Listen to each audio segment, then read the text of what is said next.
ফাঁস হলো সমন্বয়ক পরিচয়ে চাঁদাবাজি, এখন আবার টিনের ঘর থেকে পাকা বাড়ি। মূলত রাজধানীর গুলশানে গত শনিবার রাতে আওয়ামী নেত্রীর বাসায় চাঁদাবাজি করতে যেয়ে আটক হয়েছে সমন্বয়ক আব্দুর রাজ্জাক বিন সুলাইমান রিয়াদ। এই ঘটনা এখন সবারই জানা, কিন্তু তার চাঁদাবাজির ঘটনা প্রকাশ পেলে এলাকায়ও শুরু হয় তাকে নিয়ে নানা আলোচনা।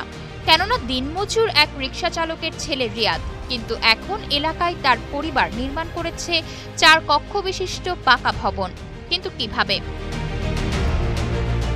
সবচেয়ে চাঞ্চল্যকর বিষয়, রাজধানীর গুলশানে সাবেক এক সংসদ সদস্যের বাসায় চাঁদাবাজির অভিযোগে গ্রেপ্তার হয়েছেন রিয়াদ, আর তার আগেই শুরু হয় এই পাকা ভবনের নির্মাণ। ঘরটি ঘিরে এখন জল্পনা কল্পনার কেন্দ্রবিন্দু শুরু হয়ে গেছে পুরো গ্রামে।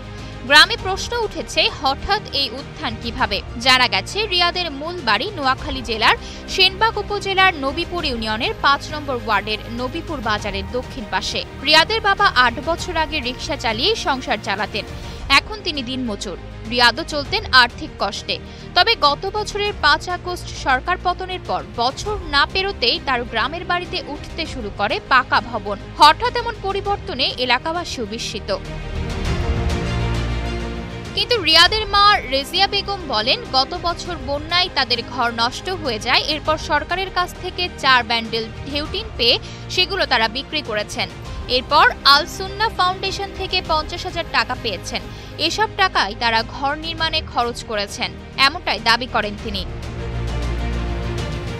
এদিকে রিয়াদের সহপাঠীরা জানিয়েছে, স্কুল জীবনের ছাত্র শিবিরের সঙ্গে সম্পর্ক ছিল রিয়াদের। স্থানীয় নবীপুর হাই স্কুল থেকে এসএসসি পাশ করেন রিয়াদ। পরে ভর্তি হন কোম্পানীগঞ্জ উপজেলার সরকারি মুজিব মহাবিদ্যালয়ে।